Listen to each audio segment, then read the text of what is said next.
ወደ ቻናላችን ቤተሰቦች እንኳን ወደ ቻናላችን በደህና መጣችሁ። አሁንም ሊቨርፑልን በተመለከቱ ዘገባዎች ተመልሼ መጥቻለሁ። በዛት የምንመለከታቸው ስቲቨን ጄራርድ ሊቨርፑልን ማሰልጠን ህልሜ ነው እያለን ይገኛል።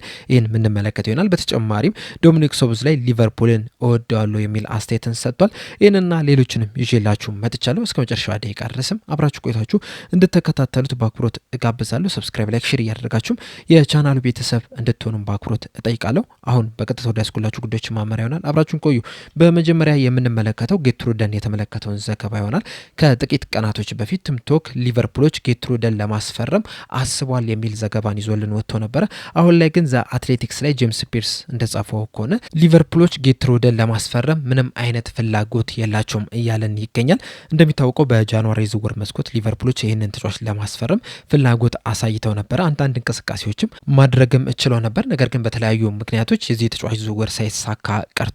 እናም እንደ ቲምቶክ ዘገባም ከሆነ እንግዲህ ሊቨርፑሎች ይህንን እንቅስቃሴያቸውን በክረምት የዝውውር መስኮት በድጋሚ ይቀጥሉታል ብሎን ነበር። አሁን ላይ ግን ጄምስ ፒርስ ይህንን ዘገባ ውድቅ አድርጎት። በመቀጠል የምንመለከተው ሊቨርፑሎች የጁቬንቱስ ተከላካይ የሆነውን ግሊሰን ብሬሜርን ለማስፈረም በትኩረት እያሰቡ ይገኛሉ እያለ ነው። ይህንን ዘገባ ይዞልን የወጣው ቲምቶክ ነው። ዘገባውም አያይዞ እንደተናገረው ከሆነ ከሊቨርፑል በተጨማሪም ሌላኛው የእንግሊዝ ክለብ የሆነው ቶተናምም ይህንን ተጫዋች ማስፈረም ይፈልጋሉ እየተባለ ይገኛል። በተጨማሪም ተጫዋቹ በኮንትራቱ ላይ የ54 ሚሊዮን ዩሮ የውል ማፍረሻም እንዳለው ቲምቶክ በዘገባው ተናግሯል። ይህ ተጫዋች እንግዲህ በዚህ ሰዓት በጁቬንቱስ ቤት በጣም ምርጥ የሚባል እንቅስቃሴን እያስመለከቱ ካሉ ተጫዋቾች መካከል ቅድሚያ ስፍራ ላይ የሚቀመጥ ተጫዋች ነው። በተለይ ደግሞ የጁቬንቱስ አሰልጣኝ የሆኑት ሉቺያኖ ስፓሌቲም ይሄ ተጫዋች እንዳይሸጥባቸው ይፈልጋሉ ነው እየተባለ የሚገኙ። ነገር ግን ደግሞ የውል ማፍረሻው ዝቅተኛ እንደመሆኑ መጠን ምናልባትም በክረምት የዝውውር መስኮት ይህንን ተጫዋች ለማስፈረም የተለያዩ ክለቦች እንደሚመጡም ግን እየጠበቁ ይገኛሉ እየተባለ ነው። በተጨማሪም ላውታሮ ማርቲኔዝ በዚህ ተጫዋች ዙሪያ በሰጠው አስተያየት በሴሪአ ከሚገኙ በጣም ምርጥ ከሚባሉ ተከላካዮች መካከል አንደኛው ነው የሚል አስተያየት ሰጥቷል። ተጫዋቹ እንግዲህ በጣም ጠንካራ የሚባል ፊዚካሊ የሚባል እንደዚሁም ደግሞ ፈጣን የሚባል ታክቲካል አዌርነሱም በጣም ከፍተኛ የሆነ ተጫዋች እንደሆነ ነው እየተነገረ የሚገኘው። ሊቨርፑሎችም እንግዲህ የሚፈልጉት አይነት ፕሮፋይል ያለው ተጫዋችም እንደሆነ እየተዘገበ ይገኛል። በዚህ ምክንያትም ሊቨርፑሎች ይህንን ተጫዋች ለማስፈረም በትኩረት እያሰቡበት ይገኛሉ እየተባለ ነው። በመቀጠልም ውሎ ይዞት የወጣውን ዘገባ ስንመለከት ሊቨርፑሎች የፓልሜራስ ተጫዋች የሆነውን የኤድዋርዶ ኮንሴሳኦ ተወካዮችን አነጋግረዋል እያለን ይገኛል። ይህ ተጫዋች እንግዲህ ገና ወጣት የሚባል ነው፣ 16 ዓመቱ ላይ ነው የሚገኙ። ነገር ግን ደግሞ በፓልሜራስ በጣም አስደናቂ የሚባል እንቅስቃሴን እያደረገ ነው የሚገኘው። እንደዚሁም ደግሞ በአንደር 17 በተደረገ የሳውዝ አሜሪካን ውድድር ላይም እንግዲህ በጣም አስደናቂ የሚባል እንቅስቃሴን ማድረግ ችሏልና ሊቨርፑሎች እንግዲህ ይህንን ምርጥ የሚባል ተጫዋችን ለማስፈረምም የተለያዩ ንግግሮች እያደረጉ ነው የሚገኙት። ከሱ ተወካዮች ጋርም የመጀመሪያ ንግግራቸውን ማድረግም ችለዋል እየተባለ ይገኛል። በእርግጥ ሊቨርፑሎች ብቻ አይደሉም እዚህ ተጫዋች ላይ ከፍተኛ ፍላጎት ያሳዩት። ሌሎኞቹ የእንግሊዝ ፕሪሚየር ሊግ ክለቦች የሆኑት አርሰናል፣ ቼልሲ እንደዚሁም ደግሞ ማንቸስተር ሲቲ ይህንን ተጫዋች በቅርበት እየተከታተሉት ነው የሚገኙት። ከፍተኛም ፍላጎትም ተጫዋቹ ላይ አሳይተዋል ነው እየተባለ የሚገኙና ይህም የሚያሳየው ደግሞ ምን ያህል በጣም አስደናቂ ተጫዋች እንደሆነ ነው። በዚህ ሰዓት እንግዲህ ይህ ተጫዋች በፓልሜራስ እስከ 2029 ድረስ የሚያቆየው ኮንትራት አለውና ፓልሜራሶችም እንግዲህ ለዚህ ተጫዋች ከፍተኛ ገንዘብም ይጠይቃሉ ተብሎ ይጠበቃል። በዚህ ዙሪያ እንግዲህ የፓልሜራስ አመራር የሆነው ጆ ፖል በሰጠው አስተያየት ይህ ተጫዋች እንግዲህ ገና 16 ዓመቱ ላይ ነው የሚገኘው። በአንደር 17 የሳውዝ አሜሪካን ሻምፒዮንሺፕ ላይም በጣም አስደናቂ የሚባል እንቅስቃሴ ለሀገሩ ማድረግ የቻለ ተጫዋች ነው። በዚሁም እንቅስቃሴውም እንግዲህ ከተለያዩ ክለቦች ከሁለት በላይ ጥያቄዎችም ቀርበውልን ነበረ። ወደ 20 ሚሊዮን ዩሮ እንደዚሁም ደግሞ 25 ሚሊዮን ዩሮ ለተጫዋቹ አቅርበው ነበረ። ነገር ግን እነዚህን ጥያቄዎች ውድቅ አድርገናቸዋል። ከዚህ በኋላም እንግዲህ የተለያዩ ጥያቄዎችም እንደሚመጡም እንጠብቃለን። ምክንያቱም ተጫዋቹ በጣም አስደናቂ ስለሆነ የሚል አስተያየትን ሰጥቷል። ፓልሜራሶች እንግዲህ ከዚህ ቀደምም የተለያዩ ወጣት የሚባሉ ግን በጣም ምርጥ ብቃት ያላቸውን ተጫዋቾች ለተለያዩ ክለቦች ሲሰጡ መመልከት ችለናል። የቅርብ ጊዜውን እንኳን ብንመለከት ስታቪዮን ለቼልሲ መሸጥ ችሏል። እንደዚሁም ደግሞ ኤንድሪክን ለሪያል ማድሪድ መሸጥ ችሏልና ከነዚህ ተጫዋቾች በኋላም እንግዲህ እንደነ አለን የመሰሉ እንደዚሁም ደግሞ እንደነ ኤድዋርዶ የመሰሉም ወጣት ተጫዋቾችን እያፈሩ ነው የሚገኙትና በቅርቡም እነዚህ ተጫዋቾች ይሸጣሉ ተብሎ ይጠበቃል።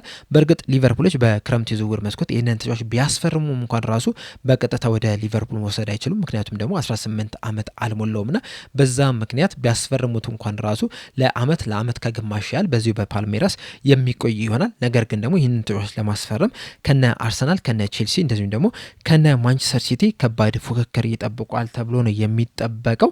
በመቀጠል የምንመለከተው አሊሰን ቤከር የሰጠውን አስተያየት ይሆናል። በዛሬው ቀን ላይ በነበረ ጋዜጣዊ መግለጫ ላይ እንግዲህ አሰልጣኝ አርነ ስሎት አሊሰን ቤከር ጉዳት አስተናግዷል፣ በዚህ ምክንያትም ሊመለስ የሚችለው የውድድር ዘመን መጨረሻዎቹ አካባቢ ነው የሚል አስተያየትን ሰጥተው ነበረ።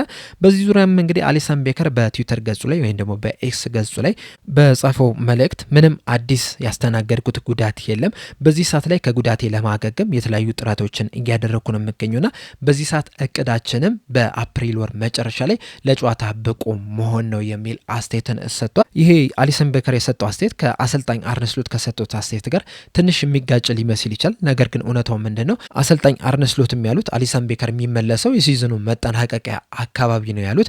አፕሪል ወር ከተጠናቀቀ በኋላ ደግሞ በሲዝኑ የሚቀሩት በጣም ጥቂት የሚባሉ ጨዋታዎች ናቸው። በፕሪሚየር ሊጉ 4 ጨዋታዎች ብቻ ነው የሚቀሩት። ምናልባትም በኤፍኤ ካፕ እና በሻምፒየንስ ሊግ ፍጻሜ ላይ የሚደርስ ከሆነ ደግሞ ተጨማሪ አንዳንድ ጨዋታዎች ብቻ ናቸው ሊቀሩ የሚችሉትና ይህም ማለት ደግሞ ወደ መጨረሻዎቹ ጨዋታዎች አካባቢ ነው የሚመለሰው ማለት ነውና አሊሰን ቤከርም በተመሳሳይ አይነት ነገር ነው አስተያየት የሰጠው። ምናልባት ከአሰልጣኝ አርነ ስሎት ጋር ትንሽ የሚጻረር አስተያየት ሰጥቷል ልንል የምንችለው ምንም አይነት አዲስ ጉዳት አላስተናገርኩም ያለው ነገር ነው። በእርግጥ አሰልጣኝ አርነ ስሎትም አዲስ ጉዳት አስተናግዷል አይደለም ያሉት፣ ነገር ግን በጉዳት ምክንያት በዛሬው ጨዋታ ላይ በእርግጠኝነት አይኖርም የሚል አስተያየትን ነበር የሰጡትና ትንሽ የሚቃረን ቢመስልም ግን ሁለቱም ተመሳሳይ አይነት አይዲያን ነው የተናገሩት። በመቀጠል የምንመለከተው ፔፕ ጋርዲዮላ በመሐመድ ሳላ ዙሪያ የሰጠውን አስተያየት ይሆናል። በነገው ዕለት እንግዲህ ማንቸስተር ሲቲዎች ከሊቨርፑል ጋር በኤፍኤ ካፕ የሩብ ፍጻሜ ጨዋታ ይኖራቸዋል። ከዛ ጨዋታ በፊትም በዛሬው ዕለት አሰልጣኝ ፔፕ ጋርዲዮላም ጋዜጣዊ መግለጫ ነበሩና በዚህ ጋዜጣዊ መግለጫም በመሐመድ ሳላ ዙሪያ በሰጠው አስተያየት መሐመድ ሳላ ታሪካዊ ሌጀንድ የሚባል ተጫዋች ነው። ከታዩ ምርጥ ተጫዋች መካከል አንደኛው መሐመድ ሳላ ነው። ላለፉት ዓመታትም በቁጥሩን ከተመለከተን እንደዚሁም ደግሞ ኮንሲስታንሲውን ከተመለከተን ምን አይነት አስደናቂ ተጫዋች መሆኑን በደንብ እናረጋግጣለን። ጎሎችን ሲያስቆጥር ነበረ፣ አሲስትም ሲያደርግ ነበረ። እናም በጣም አስደናቂ የሚባል ተጫዋች ነው። የሊቨርፑል ሌጀንድ ነው። ከሊቨርፑልም በተጨማሪም የፕሪሚየር ሊጉም ሌጀንድ የሆነ ተጫዋች ነው። እናም እንደማስበው ከሆነም አሁን ላይ ይህንን ተጫዋች ለመሰናበቻው ጥሩ ጊዜ ነው ብዬ አስባለሁ። ሊቨርፑል ደጋፊዎችም በጥሩ ሁኔታ ይሰናበቱታል። እንደዚሁም ደግሞ የፕሪሚየር ሊጉም ተመልካቾችም ይህንን ተጫዋች በጣም በጥሩ ሁኔታ ሽኝት የሚያደርጉለት ይሆናል። ይህም ሽኝት ደግሞ ከነገው ጀምሮ የሚደረግለት ይሆናል። ይህም አስደናቂ ሽኝትም ደግሞ ለዚህ ተጫዋች የሚገባው ነው። ምክንያቱም ላለፉት 10 ዓመታት በፕሪሚየር ሊግ ውስጥ በጣም አስደናቂ የሚባል ብቃቱን ለፕሪሚየር ሊጉም ዓለምም ላሉ ደጋፊዎች እንዳለ ሲያስመለክት የነበረ ተጫዋችም ስለሆነ ጭምር ነው የሚል አስተያየቱን ሰጥቷል። በዚህ ፔፕ ጋርዲዮላ በሰጠው አስተያየት ዙሪያ ያላችሁን ሀሳብ እንዳለ ኮሜንት ሴክሽን ላይ በመጻፍ አሳውቁ። በመቀጠል የምንመለከተው ዶሚኒክ ሶብዝ ላይ የሰጠውን አስተያየት ይሆናል። ዶሚኒክ ሶብዝ ላይ ከዜኢኮ ጋር እንግዲህ ቆይታ አድርጎ ነበር። በዚህ ቆይታውም የተለያዩ ነጥቦችን ማንሳት ይችላል። ከነዚህ መካከል ደግሞ ለሊቨርፑል ስለፈረመበት ሁኔታ እንደዚሁም ደግሞ በዚህ ሰዓትም ስላለው የኮንትራት ሁኔታም የሰጠው አስተያየት አለ። በመጀመሪያም እንግዲህ ለሊቨርፑል ስለፈረመበት ሁኔታ በሰጠው በወቅቱ እረፍት ላይ ነበርኩኝ፣ ከጓደኞቼ ጋርም እየተዝናናው ነበር። ከዛ በኋላ ኤጀንት ደወለልኝና ሊቨርፑሎች ሊያስፈርሙ ይፈልጋሉ፣ እንደዚሁም የርገን ክሎፕም ሊደውልልኝ ይፈልጋል አለኝ። እኔም በጥያቄው ደስተኛ ነበርኩኝ፣ ለመፈረምም ዝግጁ ነበርኩኝ። ከዛ በኋላ የርገን ክሎፕ ደወልልኝ። ከዛ በኋላ ለሊቨርፑል ፈረምኩኝ። ሊቨርፑል ትልቅ ቡድን እንደነበረ ከመፈረሜ በፊት አውቅ ነበር። ነገር ግን ከፈረምኩ በኋላ ወደ ሊቨርፑል ከመጣ በኋላ በአንፊልድ መጮት ከጀመርኩ በኋላ ግን የበለጠ ትልቅ ቡድን እንደሆነ ግን ተረድቻለሁ። እናም ለዚህ ክለብ በመጮቴም በጣም ደስተኛ ነኝ የሚል አስተያየቱን ሰጥቷል። በመቀጠልም እንግዲህ በዚህ ሰዓት ስላለው የኮንትራት ሁኔታ በሰጠው አስተያየት በዚህ ሰዓት ልል የምችለው በዚህ በመሆኔ በጣም ደስተኛ ነኝ። በሊቨርፑል በጣም ደስተኛ ነኝ። ቤተሰቦችም በዚህ በመሆናቸው በጣም ደስተኛ ናቸው። ክለቡን ወዷለሁ፣ ደጋፊዎችንም ወዳቸዋለሁ። በዚህ በመጮቴም ኩራት ይሰማኛል የሚለውም ብቻ ነው። ከዚህ ውጭ ግን ስለ ኮንትራት ሁኔታ እኔ ምንም የማውቀው ነገር የለም። ምክንያቱም ከዚህ ቀደምም ሙሉ ነገሮችን የሚጨርስልኝ ኤጀንቴ ነው። እኔ የምፈለገው ለውሳኔ ብቻ ነውና በዚህ ሰዓትም ደግሞ እዛ ደረጃ ላይ አልደረስንም። ምናልባት እዛ ደረጃ ላይ ስንደርስ እናንተም የምትሰሙት ነገር ይኖራል። በዚህ ሰዓት ግን ምንም የማውቀው ነገር የለም የሚል አስተያየቱን ሰጥቷል። እንደዛም ቢሆንም ግን ዘኤኮ ላይ ፖል ጎርስት እንደጻፈው ከሆነ ተጫዋቹ ወይም ዶሚኒክ ሶብዝ ላይ በሊቨርፑል ለመቆየት ከፍተኛ ፍላጎት አለው የሚል ዘገባን ይዞልን ወጥቷል። ምናልባትም በቀጣይ ለሊቨርፑል ኮንትራቱን የሚያራዝሙ ተጫዋቾች መካከል አንደኛው ዶሚኒክ ሶብዝ ላይ ሊሆን የሚችልበት ከፍተኛ እድል እንዳለ ነው እየተነገረ የሚገኘው። በዚህ ዙሪያም ያላችሁን ሀሳብ እንዳለ ኮሜንት ሴክሽን ላይ በመጻፍ አሳውቁኝ። በመቀጠል የምንመለከተው ስቲቨን ጄራርድ የሰጠውን አስተያየት ይሆናል። ስቲቨን ጄራርድ እንግዲህ በቅርቡ በተለይ ከአንድ ሳምንት በፊት ከስቲክ ቱ ፉትቦል ጋር ቆይታ አድርጎ ነበር። ነገር ግን ይህ ቆይታው በይፋ የተለቀቀው በትናንትናው ዕለት ነበረ በዩቲዩብ እና በዚህ ቆይቶም የተለያዩ ነጥቦችን አንስቷል። ከነዚህ መካከል ደግሞ ስለ ሙሐመድ ሳላህና ስለ ሊቨርፑል ስራ የሰጠው አስተያየት አለ። እነዚህን ስንመለከት በሙሐመድ ሳላህ ዙሪያ በሰጠው አስተያየት ስንጀምር እንደምታስታውሱት ሙሐመድ ሳላህ ከሊድስ ጨዋታ በኋላ ለጋዜጠኞች የሰጠው አነጋጋሪ የሚባል ቃለ ምልልስ ነበርና ከዛም ቃለ ምልልስ በኋላ ሙሐመድ ሳላህን አነጋግሬው ነበረ። በዛ ሰዓትም እንግዲህ በጣም ኢሞሽናል ነበረ፣ ስሜታዊ ነበረ።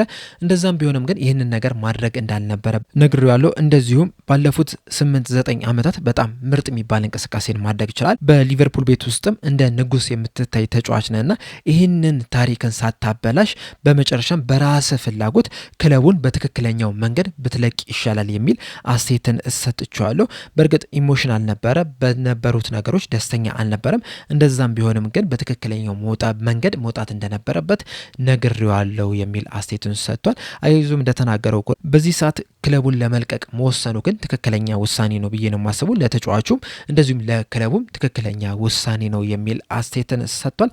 እንደዚሁም በሊቨርፑል ስራ ላይ በሰጠው አስተያየት ሊቨርፑልን ማሰልጠን ለእኔ ህልሜ ነው። ነገር ግን ደግሞ አሁን ትክክለኛው ሰዓት ነው ወይ ብለህ ብትጠይቀኝ ግን ትክክለኛው ሰዓት ነው ብዬ አላስብም።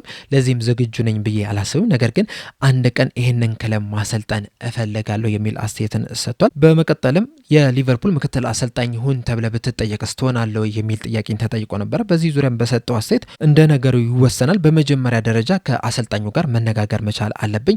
እኔን ይፈልገኛል ወይ? የሚፈልገኝስ በትክክለኛው መንገድ ነው ወይ? እንደዚሁ ትክክለኛ ውስጥ ጥያቄ ተጠይቅ ያለው ወይ? ክለብ ውስጥ እኔን ይፈልገኛል ወይ?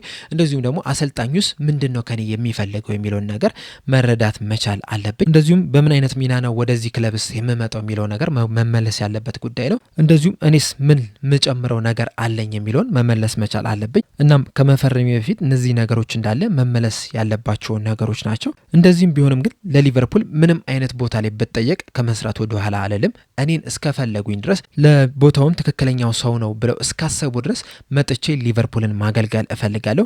ምክትል አሰልጣኝም በሆነ እንኳን ራሱ ያን ያህል ግድ አይሰጠኝም የሚል አስተያየትን ሰጥቷል። በተጨማሪም በሰጠው አስተያየት ከሊቨርፑል ጋር በጣም ጥሩ የሚባል ግንኙነት አለኝ። ሊቨርፑልን ከለቀቅኩ በኋላ ደግሞ ከሊቨርፑል አመራሮች ጋር የበለጠ ጥሩ የሚባል ግንኙነት አለኝና ሊቨርፑልን እንዳገለገል ከጠየቁኝ እንደዚሁም ለቦታውም ትክክለኛው ሰው ከሆንኩኝ መጥቼ ሊቨርፑልን ማገልገል እፈልጋለሁ ምክትል አሰልጣኝም ቢሆንም ራሱ የሚል አስተያየትን ሰጥቷል። በዚህም አስተያየት ዙሪያ ያላችሁን ሀሳብ እንዳለ ኮሜንት ሴክሽን ላይ በመጻፍ አሳውቁኝ። በቀጣይ ሊቨርፑል ማንን አሰልጣኝ አድርጎ ቢሾምስ ትፈልጋላችሁ? እንደዚሁስ ጄራርድስ በምን አይነት ሚና ወደ ሊቨርፑል ቢመለስ ደስ ይላችኋል? ሀሳባችሁ እንዳለ ኮሜንት ሴክሽን ላይ በመጻፍ አሳውቁኝ። ለአሁን ግን እኔ እዚህ ላይ አበቃው። እስከ መጨረሻው ደቂቃ ስለተከታተላችሁኝ ከልብ አመሰግናለሁ። በቀጣይ በሌላ እስከምንገናኝ ድረስ ሰብስክራይብ፣ ላይክ፣ ሼር ማድረግ እንዳትረሱ። ቸር ያቆየን።